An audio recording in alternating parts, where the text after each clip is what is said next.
podríamos también hacer referencia a cómo una categoría fundamental en el proceso de la investigación científica, como es la especificidad histórica de los fenómenos, nos debe llevar a orientar por las cuestiones metodológicas y buscar soluciones a los problemas metodológicos que encontramos en la realidad concreta. Y esto vale para todo tipo de enfoques metodológicos. También hay que destacar esto porque en la práctica vemos cómo en la coordinación y en todas los centros de estudio hay un guión en donde se hace referencia a los puntos que deben tomarse en cuenta para presentar un proyecto de tesis. Pero hay otras metodologías que van más allá de esta cuestión y, por ejemplo, las historias de vida dentro de la metodología cualitativa, en donde quizás algunos puntos sean válidos, pero va a haber otros que ya no se incluyan y otros que se requiera incluir porque cambia el enfoque metodológico, igual que con la investigación-acción. Por lo tanto, no puede uno ceñirse bajo un esquema único, definitivo, como si la realidad fuese única y estuviese ya planteada en todos sus detalles. La realidad es dialéctica, se vive en la práctica de transformación de la naturaleza y de la sociedad, y esto nos lleva pues a tratar de contar con un paradigma que enfrente esos desafíos. Pongo solamente 2 o 3 que me acaban de pasar. En la metodología de la investigación convencional, una compañera el año pasado para su tesis en el seminario de titulación estaba trabajando con la problemática de la Coordinadora Nacional de los Trabajadores de la Educación, y apenas estábamos planteando el problema, los objetivos, estaba desarrollando algunas ideas teóricas sobre la educación en el Estado. Llega el plantón en mayo de líderes con cientos, miles de maestros para presionar al gobierno.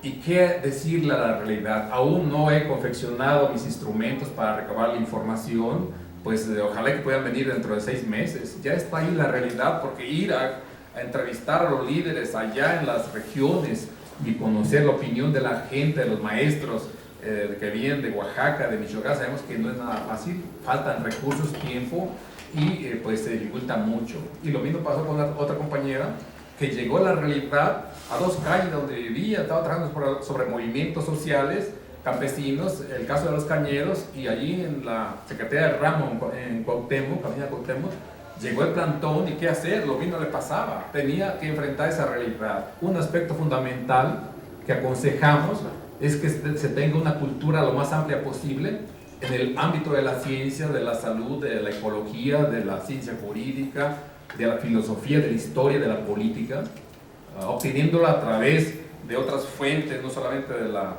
universidad, sino leyendo periódicos, revistas, asistiendo a seminarios, para saber cómo afrontar ese desafío. En cuanto a la metodología de la cualitativa, pues nuevamente esta realidad tan compleja, tan desafiante y contradictoria nos lleva a estar siempre al pendiente para saber cómo afrontar esos desafíos. Y a diario vivimos estas contradicciones. Con un líder histórico de Guerrero, estamos haciendo su historia de vida, que fue el lugarteniente de Genaro Vázquez Rojas, del guerrillero, y pues llevo el guión, hace 3 meses comenzamos, y me dice: no, Raúl, mejor yo te voy a expresar todo en la grabadora, y ya después si falta algo, usted lo completamos. Y no quiso el guión para nada. Ahora que estoy en Cuba trabajando con algunos comandantes amigos del Che Guevara, con el ayudante militar del Che, le pedí que hiciéramos su historia de vida para rescatar todo lo que él vivió cerca del Che Guevara, todos los años, desde los 15 años hasta la invasión Playa Girón, para conocer de primera mano una serie de aspectos que se desconocen del Che Guevara y que a mí me los ha ido contando poco a poco. Y le digo: bueno, pues ¿por qué no empiezas a escribir? Pero por favor, dame el guión, Raúl, yo no puedo seguir a escribir nada si no tengo un guión, una guía para que yo oriente por dónde voy a decir mis ideas. Es otra manera de ver. Y lo mismo me pasa con Harold Dávalos, el segundo dirigente de la Revolución Cubana, con el que estamos en su historia de vida. Pensábamos, como inicialmente pues sucede, de seguir cierta secuencia, revisando los libros que se han escrito sobre el particular respecto a la Revolución Cubana, lo que él mismo ha redactado de su participación en una parte de la Revolución Cubana, ver periódicos, revistas, pero nos está ganando el tiempo y pensamos llevarlo de forma secuencial y pues la semana pasada le dije a él y a su esposa que teníamos que avanzar, que mientras la esposa desarrollaba la parte de cuando fue ministro de Educación, siguiendo con la revisión de los documentos de esa fecha, yo iba a avanzar la próxima vez ya con un guión para trabajar en la última parte, en donde él desarrolla conceptos de ética, de cultura, en la política, todo su pensamiento actual, que creo que tiene relevancia para lo que está pasando en América Latina, a fin de poder avanzar con la última parte de su vida, sin dejar de reconocer que se está trabajando las partes intermedias, rompiéndose toda la lógica de una concepción lineal, esquemática de la investigación, porque la realidad por ahí nos va orientando. Y un poco para ir terminando, le comentaba a Alejandro, revisando un texto de Carlos Castaneda, Viaje a Ixtlán. Aquí no las dice las recomendaciones y dificultades metodológicas un experto de la academia, sino un curandero, don Juan, como él hace referencia a muchas cosas que se nos enseñan en los textos y él lo dice, y quienes hemos tenido contacto, aquí está el maestro Gustavo de la Vega, que ha tenido mucha experiencia en la práctica de campo, sabemos que se aprende mucho con estas personas porque tienen la práctica cotidiana y entre otras cosas que uno dice en la academia, en los libros, lo dice este curandero con sus palabras, de que no basta tener los instrumentos. Cuando Carlos Castaneda va a entrevistarlo, lleva cámaras fotográficas, lleva grabadoras y le pide pues que si puede utilizar, le pregunta si puede utilizar estos instrumentos y dice no te permite que los utilices. ¿Pero por qué? Porque te falta algo, te falta espíritu, el espíritu. Y luego uno entiende que es la capacidad de entender los procesos sociales desde dentro, ¿no? Y cuando piensa que ya le va a dar la información, resulta no. La realidad tiene muchos misterios y no todos se revelan al mismo tiempo, poco a poco. Y dura 6-7 meses y no le da la información que quiere sobre las plantas alucinógenas, sino lo lleva por otros caminos, lo va cuestionando y va pues realmente modificando todo su marco conceptual como investigador que tiene, como académico que estudió en Los Ángeles, y pues va viendo otro marco totalmente distinto, hasta que en cierto momento le pregunta a don Juan, ¿tú crees que somos iguales? Y dice Carlos Castaneda, pues yo, pues no, pues dijo, pues pensó entre sí, para sí, y yo el académico, el refinado, el universitario, pues, pero ¿cómo decirlo? Dice, no somos iguales. Yo soy un guerrero y un cazador y tú eres un simple cabrón. Y él se desconcierta más cuando uno pensaría lo contrario. Y muchas cosas van surgiendo aquí a tal grado que va poniendo en jaque el marco conceptual de este investigador y va dando muchas recomendaciones de cómo acercarnos a este objeto de estudio. Y recordaba el trabajo de los maestros Ricardo Poza, que se orientó también enfrentando esos desafíos hace ya pues cerca de 50 años, ¿no? Cuando el maestro llegó a San Juan Chamula.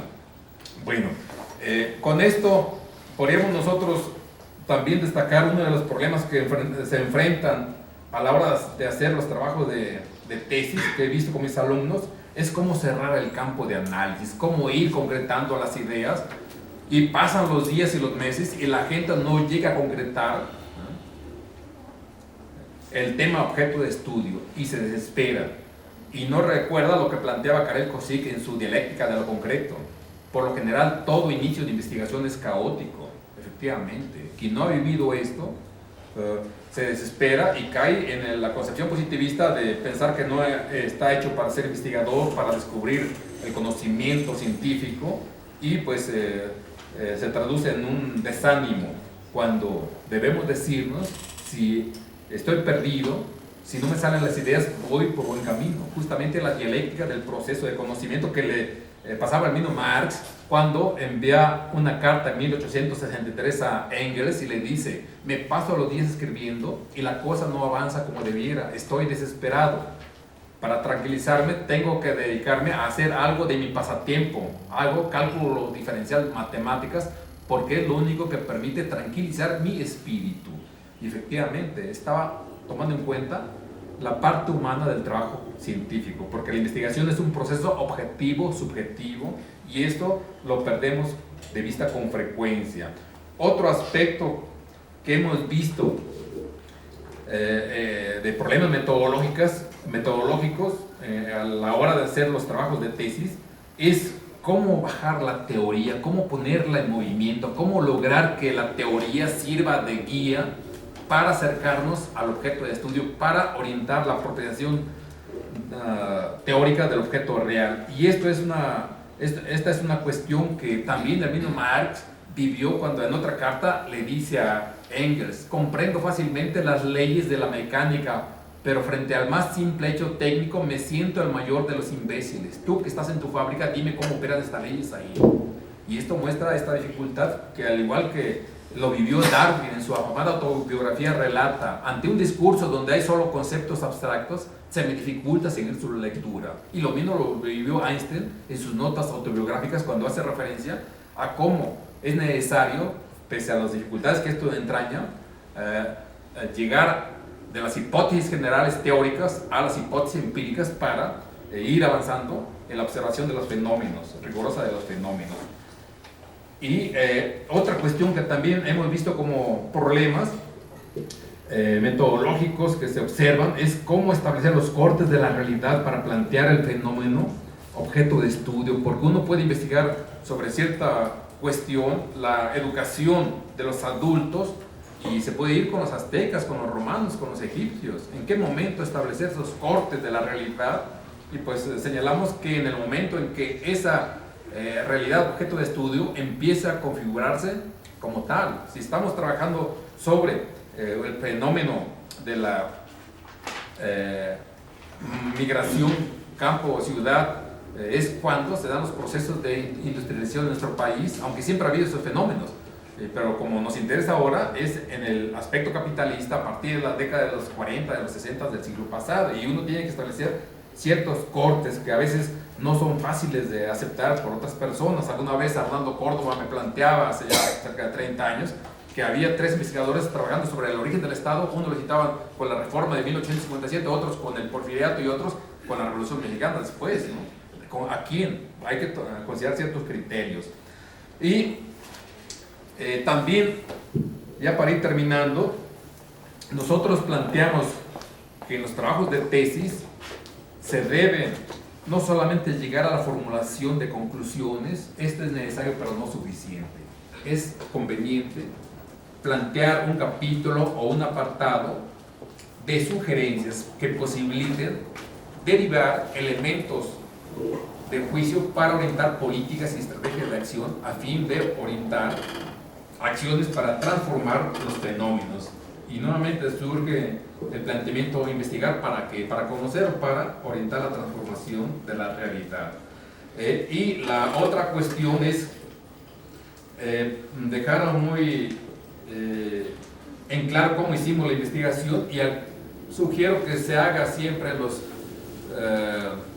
trabajos de investigación, se desarrolla un capítulo, un breve apartado de cómo hice la investigación por 2 razones: para animar a la gente a que se empeñe en este proceso de investigación, y para que se valore mejor nuestro trabajo de investigación, que sepa cómo enfrentamos los problemas metodológicos, qué dudas persisten, cómo los abordamos y qué falta por hacer.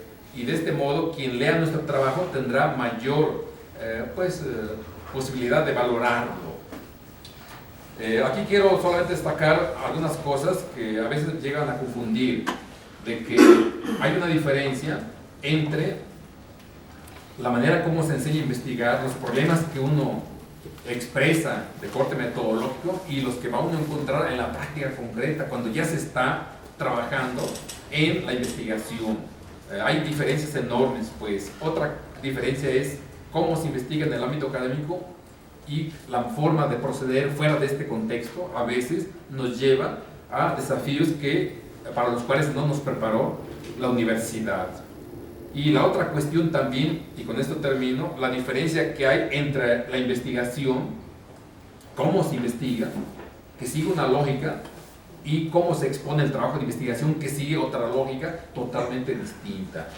Y la gente se va con esa idea de que hay que seguir una serie de pasos o etapas en forma lineal, y así deben presentarse a la hora de exponer el trabajo de investigación. Sabemos nosotros que al hacer una investigación nos movemos en distintos planos, niveles de abstracción, y estamos trabajando sobre el problema y simultáneamente construyendo las preguntas y precisando los objetivos y avanzando en la formulación de hipótesis, pero en la exposición debe haber cierto orden lógico, riguroso, y ese orden no es el que se sigue en el proceso de investigación, pero la gente se va con esta idea. Y hay libros así, inclusive los libros cubanos y los que provenían de la Unión Soviética tenían esa tendencia. El positivismo está muy arraigado, sin dejar de reconocer los aspectos, valga la redundancia, positivos de esta corriente de pensamiento, que hay que rescatarlos críticamente, porque solamente quienes hemos hecho investigaciones dentro de esta perspectiva, obligados por las circunstancias, sabemos que nos pueden dar algunos elementos, porque ya lo decía Lowy, estos estudios de corte funcionalista, conductista, tienen algo de verdad y debemos rescatarlo críticamente para poder profundizarlos con nuestras ideas teóricas, con nuestro marco epistemológico, a fin de orientar un análisis más profundo de la realidad.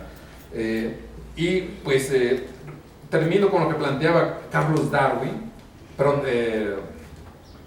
Ray Mills en su obra clásica La imaginación sociológica, a la hora de exponer, porque es uno de los mayores problemas que enfrentamos en todas partes, que al menos cada 3 páginas incluyamos un ejemplo sólido. Y pues esta cuestión de la exposición del discurso amerita un trabajo por separado, porque en la carrera no tenemos cursos de redacción, y aunque los tuviésemos, no bastan 5 o 10 cursos de redacción y leerse 20, 40 libros de redacción para saber cómo correr la pluma con aticismo, es decir, con delicadeza y elegancia. Se requiere que esto venga desde la primaria, pero todavía se puede hacer algo. Si ustedes están realmente preocupados, si estamos todos preocupados, yo aquí me incluyo en esto, porque se cometen a veces serios desatinos a la hora de exponer las ideas, y yo he tenido muchos de estos desatinos en mi práctica cotidiana, y que pueden conducir a serios errores a la hora de exponer por escrito nuestros pensamientos. Recuerden que lo que decía Antonio Gramsci en la cárcel, que yo siempre digo en las pláticas, con 8 enfermedades encima, con toda la bota fascista que opera en una cárcel de esa naturaleza, se preocupaba por 2 cuestiones fundamentales que los investigadores muchas veces dejamos de lado. Dice él, hay que conocer la psicología del público particular al que queremos conquistar con nuestro escrito. Y la otra cuestión, hay que cuidar tanto la presentación de una obra, de una aplicación, de una revista, tanto como su contenido intelectual, porque ambas son 2 cosas inseparables.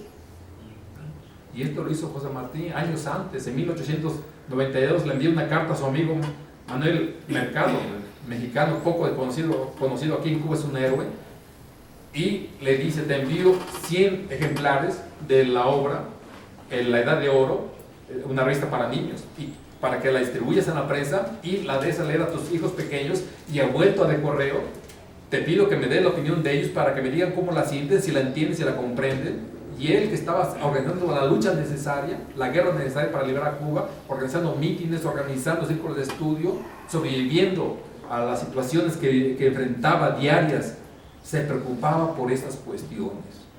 Conocer al lector para llegar con nuestro mensaje a donde queramos llegar. Y pues estas son algunas ideas. Por la falta de tiempo espero que haya más oportunidades. Ya me pasé, ¿verdad? Pero ahí vamos. Muchas gracias.